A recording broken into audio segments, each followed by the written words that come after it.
Welcome to Indie Depth, the show where we go in depth with independent filmmakers about the filmmaking process.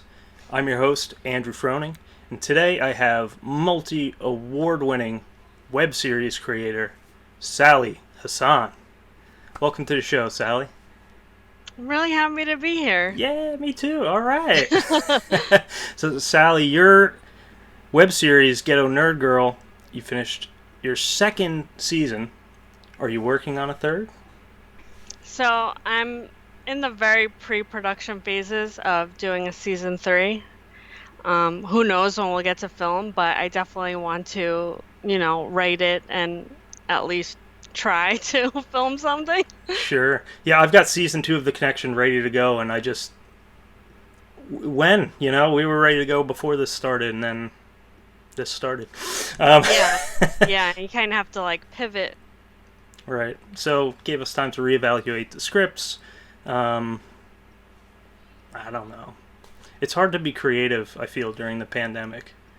Yeah, yeah, absolutely. And I feel like once you have like a team that's like ready to go, you kind of want to keep them in the loop and say, hey, we're still going to do stuff and, hope everything's going okay and, doing like Zoom calls like this. I think it's a good positive thing that we can do in the meantime. Sure. Definitely. Well, what I'm trying to do with this show is speak to the Andrews and Sallys of a year or two ago and all the stuff that we wanted to know, all the wisdom that we have achieved by shooting and getting feedback and just making films and web series to give back a little bit. Yeah, yeah, for sure. So we'll see.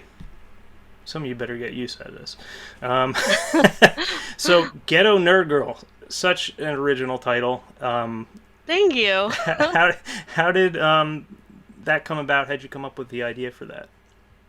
So I knew as I was working on like film sets and being a production person that eventually I wanted to do a project about my life as a teenager.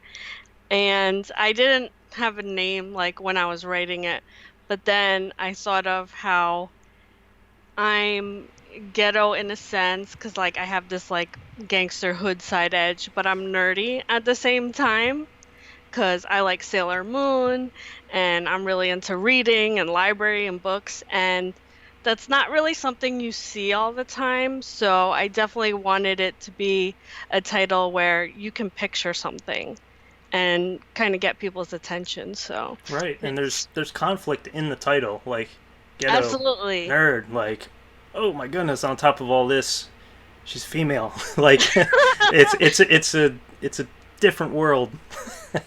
Yeah, yeah, it's definitely something different that I haven't seen before, and that's another reason why I wrote this story is just, to give it a life, give it a place.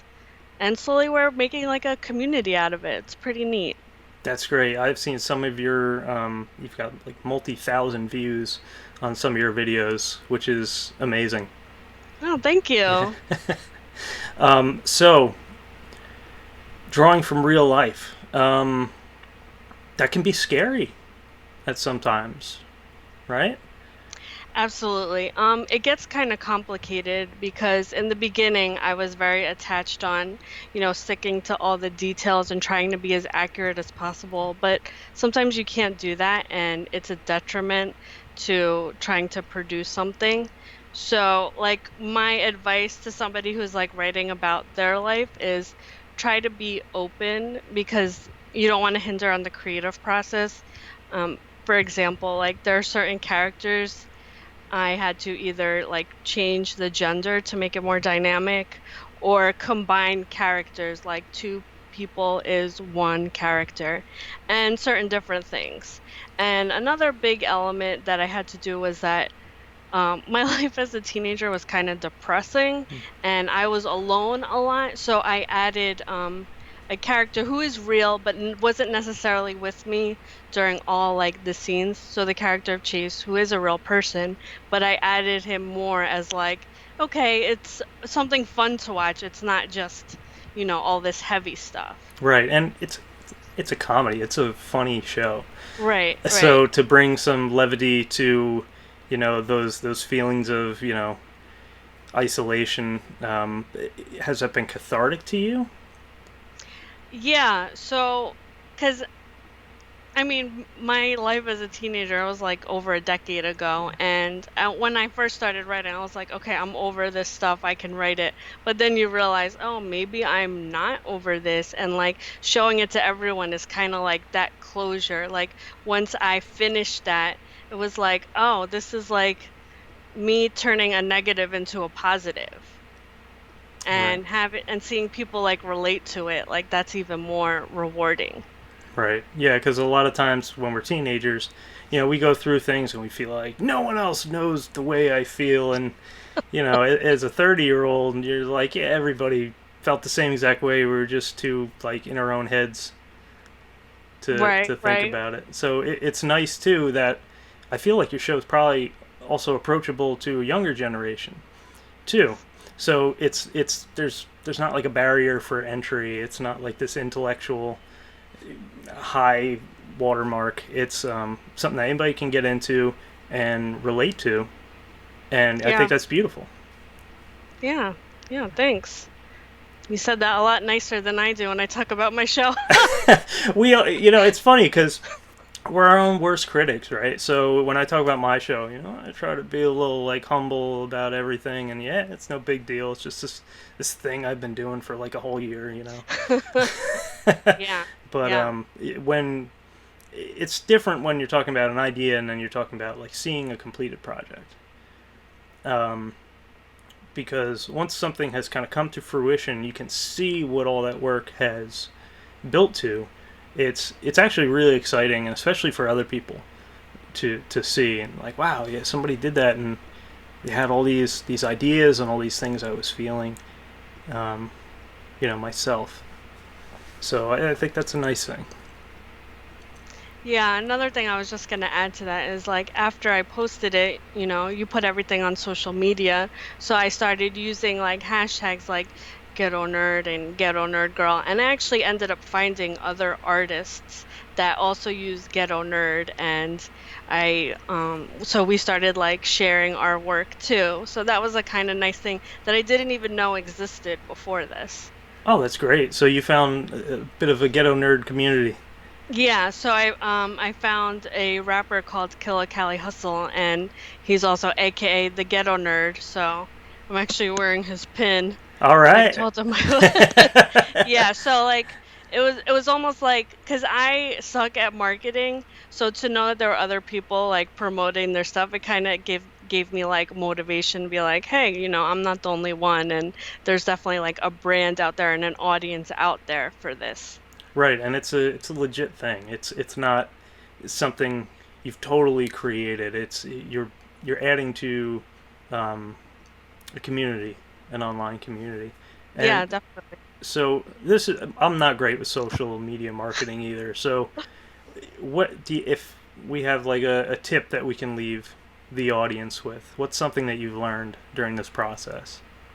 So I think a lot of us, when we post our episode, we just kind of like leave it at that. But it's good to engage with the audience and kind of like have a conversation with them.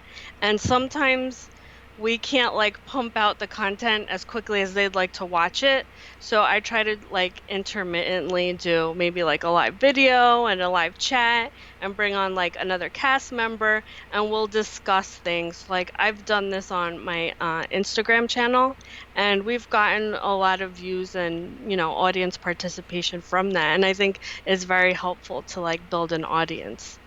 Yeah, that's a fantastic tip. We're talking about Instagram. Do you do IGTV? Do you do a story?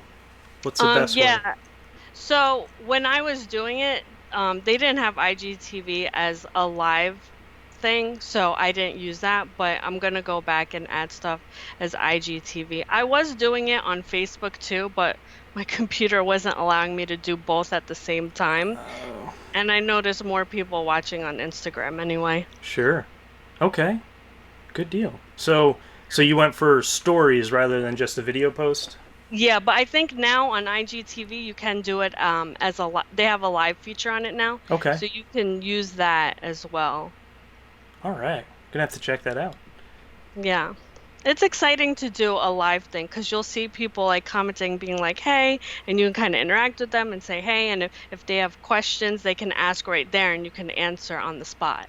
Yeah, perfect. When we're talking about a web series, um, the thing that I often talk to people about some of the benefits of is it's like sort of instant gratification. You post your video and you get feedback, and you a lot of the web festivals that we're in, they know these things are online, so it's not like you can't show your video to anyone until it premieres at our festival, and it's almost a barrier for entry. I know people who purposefully um, don't enter into film festivals because of that.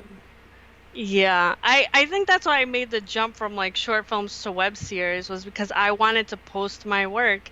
And like being in the web fest circuit is definitely a different vibe. Like it's a lot more inviting and people actually like want to know you and are genuine and I just want to stay in it. And after Ghetto Nerd Girl, I'll probably do another web series because it's so great.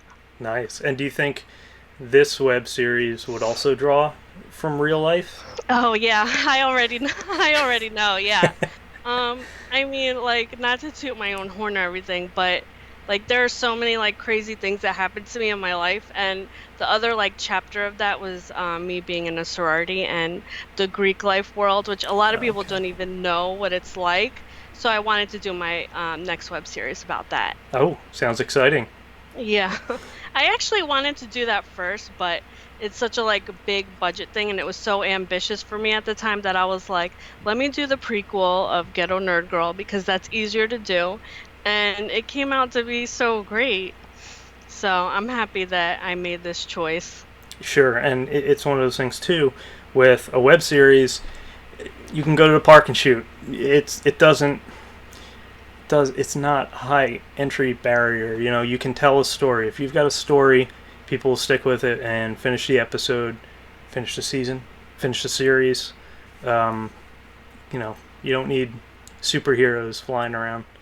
Oh yeah, absolutely. I've seen web series where it's like, a person talking to a camera and or found footage or something like that and, people accept it for that. And it can be as short as you want or as long as you want. There's no really like rules, in our medium. It's a beautiful thing. Absolutely.